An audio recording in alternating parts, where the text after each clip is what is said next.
Maybe the number one issue that we deal with at TAG every day is the question of this confluence of security and AI.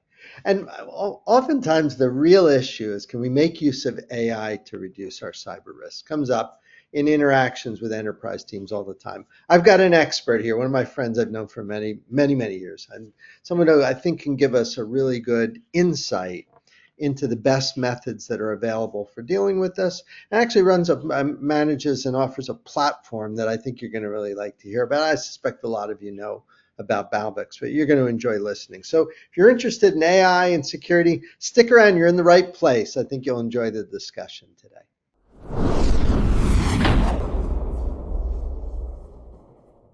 Hi, this is Ed Amoroso from TAG. I want to welcome you to our discussion. I've got a real expert here with me today, my friend Gaurav, who runs Balbix, and a lot of you have seen him show up on some of my videos and discussions in the past. He and I have had a conversation going for as long as I can remember. Gaurav, it's nice to see you, and I'm excited to talk about AI and security today.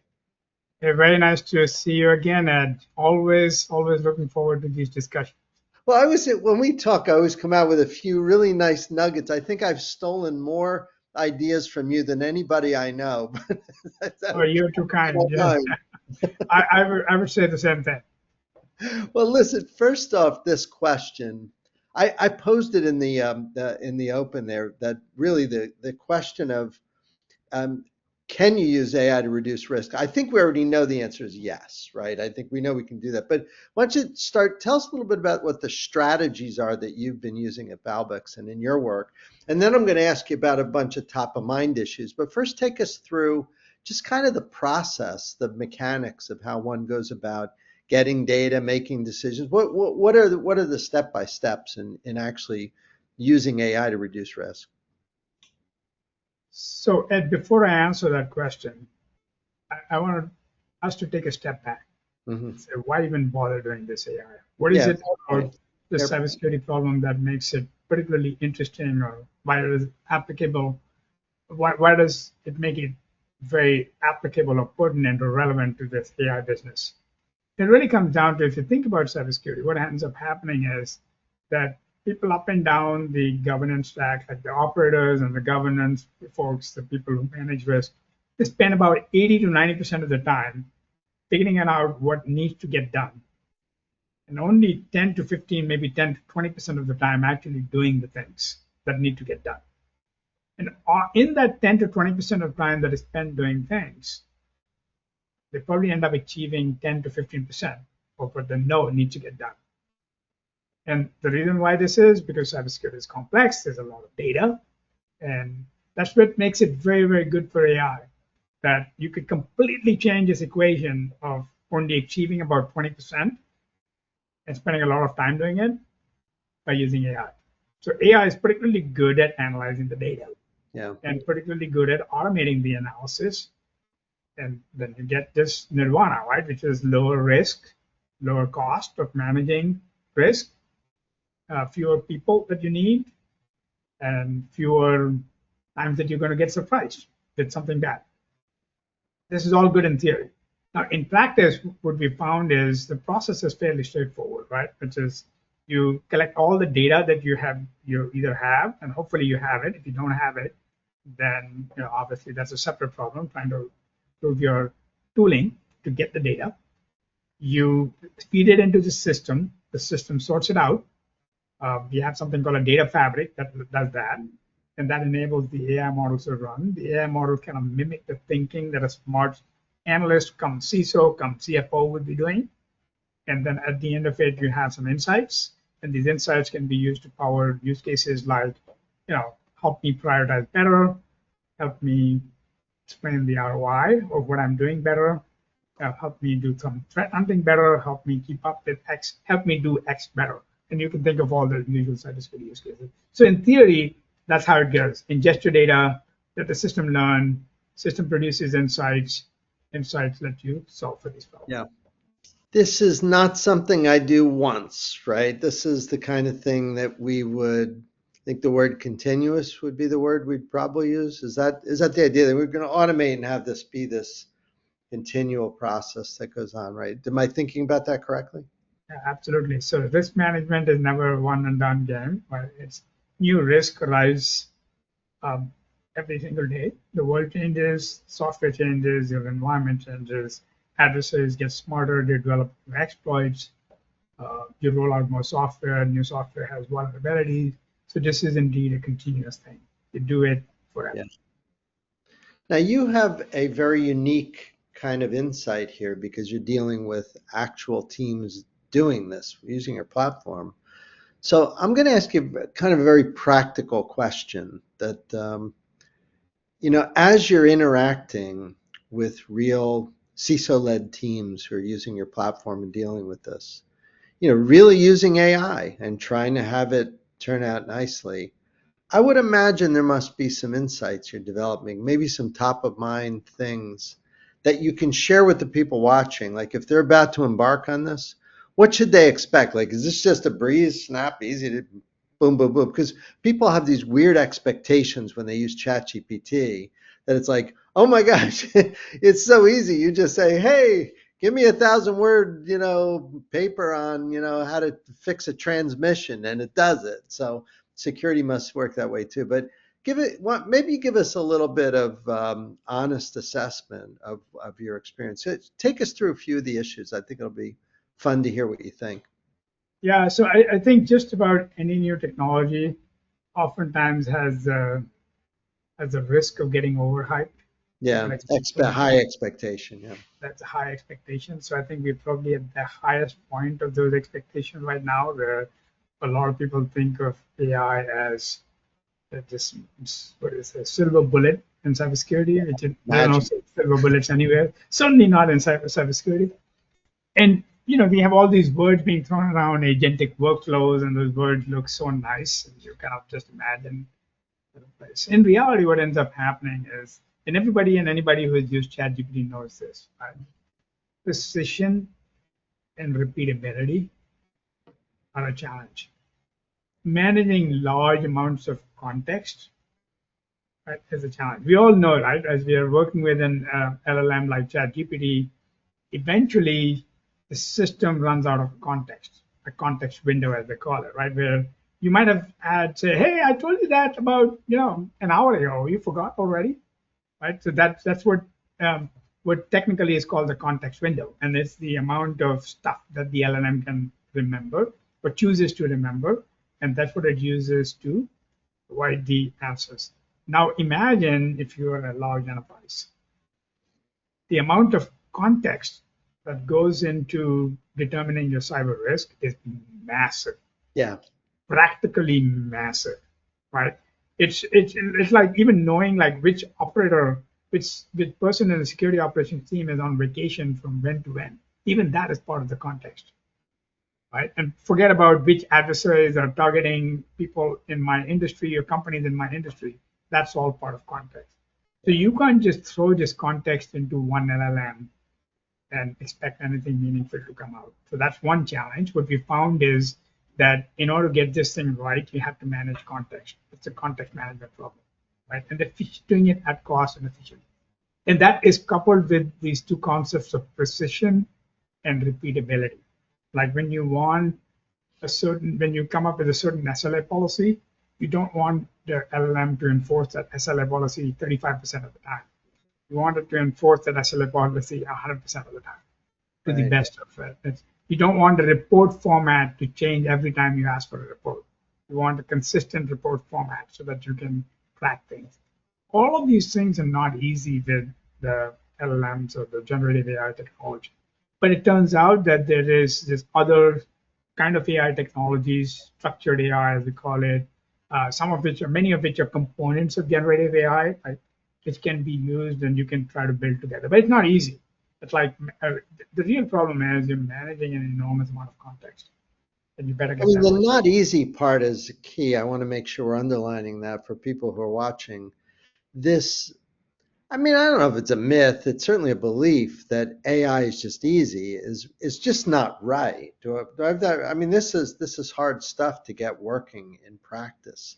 To really be providing good insight and, to your point, to get the context right so that you're making proper decisions. If you get any of that stuff wrong, you're going to be operating on bad recommendations, I would think. Right? Is that the idea? Yeah, absolutely. And the first thing you have to get right is the data. Right? Yeah. The data is what is the context. Once it's cleaned up and deduplicated and unified and correlated, that is the context. I'll give you an example, right? There are the software inventory, which is the list of all the software that you use in your environment. It's obviously a key component of your attack surface. Right? I mean, it's a key component, right? Because if you don't know what you have, you don't know what to protect. Right? So, for example, if you don't know that one of your coworkers uses an obsolete version of Windows, you have no idea that that should flow into your risk equation. Now, it actually turns out that getting a system-wide software inventory down to the level of a software bill of materials at the component level, given the complex environment where we work in, where we have traditional software, we have SaaS software, we have self-installed software, we have web apps, we have all sorts of things. Just getting a single software inventory at the level of detail, it's a hard problem. At your old employer, Ed, that is about a half a petabyte of data that needs to be put together every hour. Half a petabyte of data every hour. So a petabyte every 2 hours. It's a lot of context. And that's a lot of data, right? So to get it right, and if you don't, now try to put that into ChatGPT and say, ask even a simple question: what systems have an obsolete version of Chrome? Yeah. That query is going to cost you a lot of money. It does. And also the answer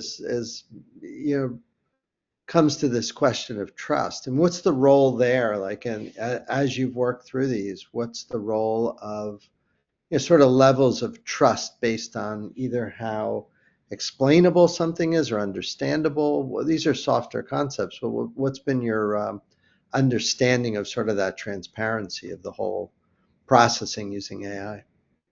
That's a great point you hit upon, right? Because that is indeed one of my favorite topics right now. So we're personally very, very interested in this whole business of context, which we already talked about, and then explainability. Yeah.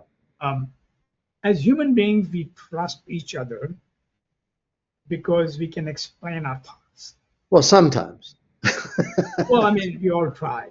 When we don't try, when we don't have a conversation, we just make statements. Right. We are considered either, I don't know, demigods, or we're considered, right.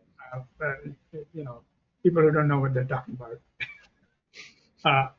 But now, in the world of AI, what that really means is, and this is very important, is particularly so in a topic like cybersecurity, where things are complex.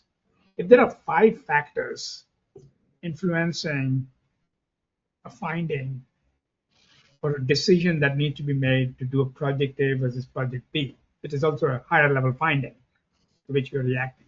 If there are 5 factors that are influencing it, then if you list those 5 factors, a general human being will look at those 5 factors and say, I get it. But what if there are 200 factors? 200 factors change every single day. Yeah. Now, AI is very good at tracking them. So what also needs to happen is AI needs to become very, very good at explaining why it did what it did, or why the recommendations are what they are, or why certain of those factors were suppressed and others were not. And if there were 5 good paths available, then why were the 3 picked? I'll give you an example, right? Yeah. It's not just important to be technically right. An AI must understand that certain things are hard in your environment because you don't have people there. Like you don't have enough headcount there. So when you say, oh, go deploy EDR, and say, well, I don't have people to do that. So that can't be the very first thing. Do you have another recommendation? So, oh, in that case, do something else. So that's the kind of context which is very fluid in the world of human beings. But it's very important that the AI gets it right. Right? And this also relates to context. and explainability and context, it all go well together. I'm glad you're on this topic. I've been thinking a lot about how, like in the context of risk, in the old days, we'd have done manual processes, right? We'd take an inventory and estimate the risk. The bad part of that is it's slow, it's error prone, all the things we don't like. But the only good thing is that human beings did know what was done because we did it.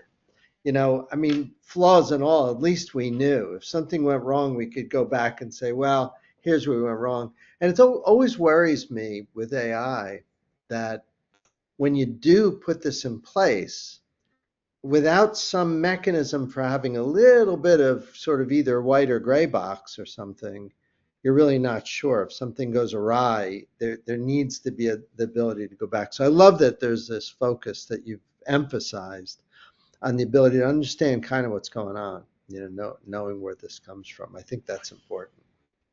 Yeah, I think it really is the white box or the gray box. That is the key to it, which is that if AI systems of the future that deal with complex problems like cybersecurity, right, will need to be gray box systems, at least for the near future. Before they become so good, we have a self-defending network. I guess at some point, and maybe you don't worry so much about it. So makes sense. Now, I want to talk about outcomes. Like I've been thinking a lot about this. Like when we reduce risk lately, that means very tangible things like having a better inventory. It could mean like my response is better, stuff. Talk to me about your practical experience. What are you seeing? Like when we're actually reducing risk, how does that translate into something that would improve my day-to-day life if I'm working on a security team? So I'm actually going to back off over there a little bit, right? So if you look at what's important for CISOs, yeah, the single most important thing for CISOs is to be compliant. Right? If they are under I guess you're right. I mean, it's mandatory. So it's mandatory, right? I mean, start there for sure. It's a business enabler, right? And if you look at the world of compliance, it's very complex and it's getting more complex and it costs time and money to get there. So if you look at a typical bank, right? I mean, there's a group of people that are dedicated to just dealing with compliance. Yeah. And that's all they do day in and day out. So the first thing, and it's I kind of like, this is the most important thing to the CISO. It's also the easiest thing for AI to get right.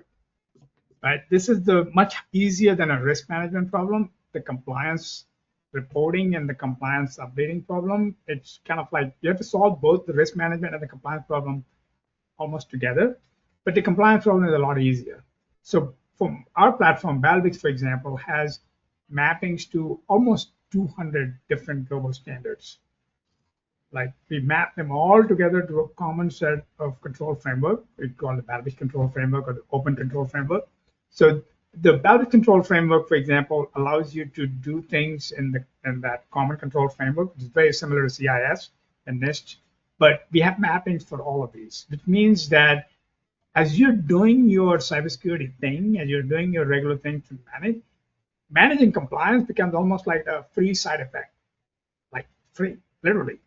So even like if you look at the goal is to make the auditor's life easier, like make the whole process seamless. The auditor is my stuff.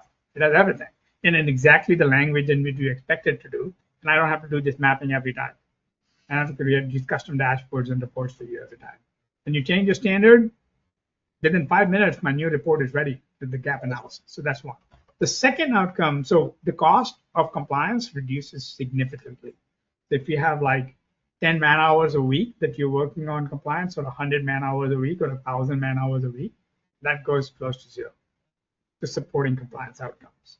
That's number one thing. The second thing that happens is business impact, right? I mean, you have a key project going on. You want to get X and Y going. You are, buying a company. You're doing M&A. You are selling a company. You're divesting something. You're trying to move from on-prem to cloud. You're trying to enable a new business unit. Those are the number two thing that I think CISOs get on the hook for, right? Because it's still business enablement. And I think over there, there's a lot of value that AI can provide just in the total amount of productivity improvement and the number of things you need to track. AI is very objective oriented. So you say, this is my objective, and it's not risk, it's business enablement. But within the bounds of manageable risk, and AI can do a lot in helping you through that process, which ultimately where risk is an important checkbox. That's a very important checkbox. And then the last thing, which is what most of the time when vendors think about CISOs and then CISOs think about vendors and their job, it's about actually not getting hacked, right? That's the last part of it, not getting breached, the risk management, protecting the business part of it. And in that one, it really comes down to two things. It really comes down to like having a much better visibility, more real-time visibility into your security posture, and then being able to deal with any increases in risk in a maximally automated fashion. Right? Those things translate into overall lower risk, but 30, 40, 50, 60%. Right? They also translate into lower cyber insurance premiums because it turns out that cyber insurance companies really love it. Right?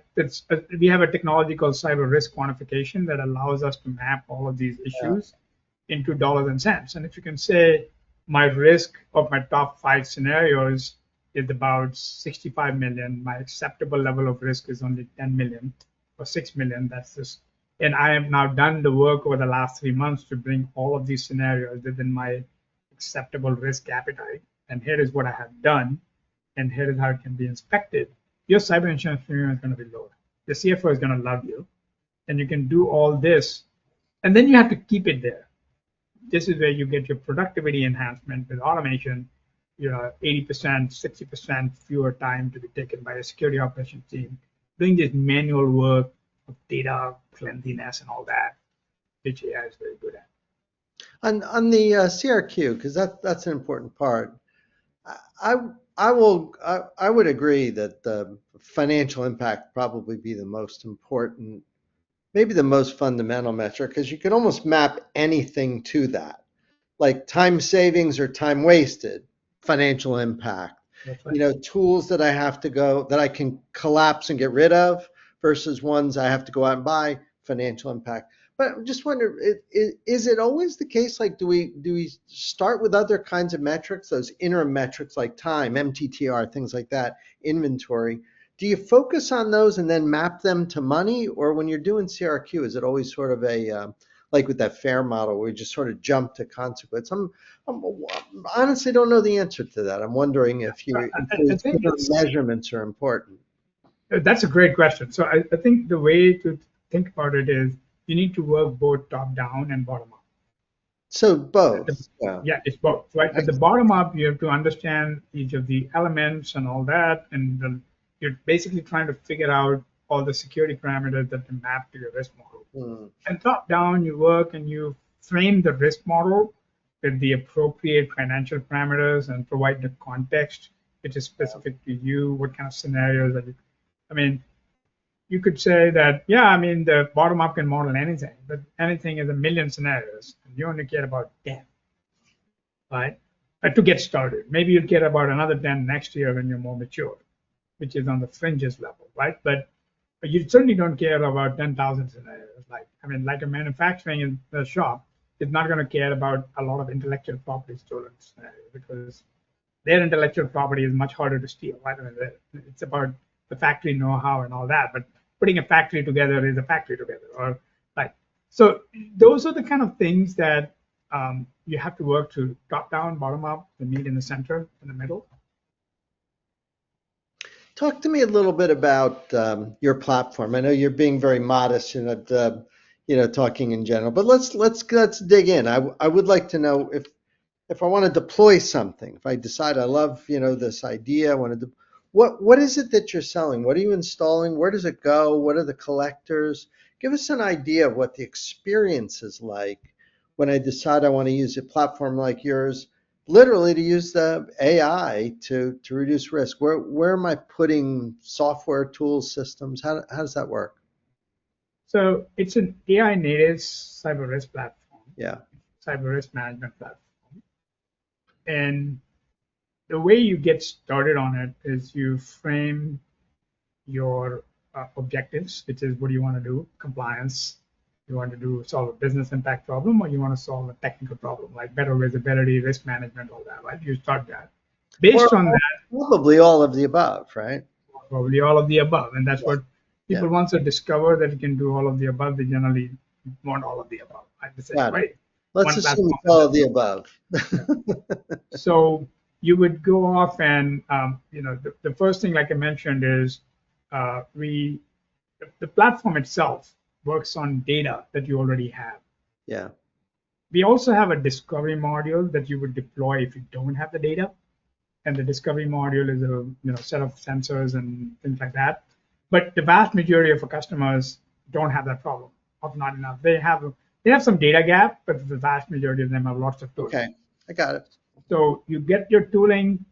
It's very straightforward to connect all this tooling into the Balbix platform. It's just a bunch of work going a couple of hours on configuring a bunch of connectors, and maybe half hour for some if you have 3 or 4 connectors. Typically, this would be like your EDR tool, for example, CrowdStrike or SentinelOne or Sophos, something like that. It might be your vulnerability scanner like a Qualys or Tenable or Rapid7, a cloud security tool like a Wiz or a Prisma Cloud. Some people have both. Some people have multiple of them. And then you might combine your CMDB along with it because CMDBs have a lot of query. And then the system learns. It takes about a day to 3, depending on the size of the organization, to baseline and learn. And it's putting the data together, cleaning it up, learning patterns, all that.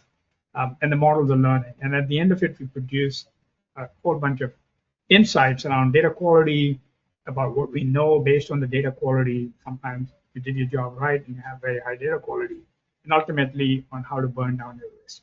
And these insights, which we call next best steps. Then there's the second phase where you can operationalize all this. You can set up these automations and projects and the tickets, and you can refine your CMDB to do all that. Now, what is different about a tool is the way you can talk to the tool, to talk to the platform, is using the traditional dashboard, but we also allow you to interact with we enable you to interact with the platform using natural language, as you would imagine, just like ChatGPT. Yeah. So there is an app, there's a web app, there's a phone app, which is called Bix. And and with Bix, you can just really talk to your system just like you were talking to ChatGPT. And you can How ask many of my endpoints have such and such, things like that. Yeah, where will attack start? Right. Or list me the 23 most riskiest endpoints that are owned by Ed Amoroso in the city of San Jose, right? So, or something as complex as that. And what should I do about it? What are the recommendations? Can you create a project? Can you create a report? Can you send it to so and so? Can you simplify that? Can you visualize that? Can you generate a chart for that? Can you send that to me every week? All that data without getting into the deals of what reports to make. It's pretty powerful stuff, man. It is, and it's fascinating. This is the privileges that I have. I don't know why or how I got stuck here, or I'm stuck here, or got on this path, but this has been a very rewarding journey. I mean, it changes the nature of how you do a lot of these things. You and I have both been at this so long. I know you were telling me about some of this. We were in the lobby at RSA, and I remember you were very excited, and I could see in your eye that this was something that was going to be a real game changer for you. How's it been going? It sounds like the kind of thing, like in the old days, we'd say which sectors like this, but I don't think this is a sector specific thing. I think it's anybody who's got cyber risk is going to want to be doing it. So probably applies uniformly to just about every one of your customers, I'm guessing. Yeah, global. It's like the problems of cybersecurity. There are no national boundaries, no industry boundaries. Crazy. Well, man, I love it. I hope people watching will give you a call. I assume they just go on your website or something to do a proof of concept with you guys. Is it they can reach you there? Yeah, absolutely. Yeah. Or reach out to you on LinkedIn. You'll get a whole bunch of LinkedIn connections from the discussion here. So, but this is good. Listen, keep doing all the great things you do. It keeps us safe. I'm always so impressed with your work, with your platform. So keep up the great work. It's so important. And nice to catch up today. I had fun. Thank you, Ed. And like I said, always great to catch up with you. Yeah, it was good. Keep up the good work. And for everyone else watching, we'll see you guys next time.